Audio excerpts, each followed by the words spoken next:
नमस्कार शेतकरी मित्र, तुमच्या जमिनीची खरी ताकद तुम्हाला माहिती आहे का?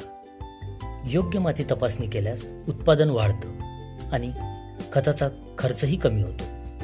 आता पाहूया मातीचा नमुना कसा घ्यावा. शेतीतील 5 ते 6 ठिकाणावरून नमुने घ्या आणि वरचा कचरा काढून टाका. त्यानंतर व्ही आकाराचा खड्डा 6 ते 12 इंच खोदा आणि बाजूची माती घ्या. सर्व माती एकत्र करून 4 भाग करा आणि पुन्हा नीट मिसळा. त्यातून सुमारे 500 ग्राम माती घेऊन नमुना तयार करा. पिशवीवर शेताचे नाव, पीक आणि तारीख लिहायला विसरू नका. माती तपासणी करून जाणून घ्या कोणते खत किती द्यायचे याचे अंदाजपत्रक आणि उत्पादन कसे वाढवायचे याचे संपूर्ण मार्गदर्शन. आजच संपर्क करा ॲग्रीशास्त्र टीमला. तुमच्या उत्पादनाला योग्य दिशा देणं हीच आमची जबाबदारी.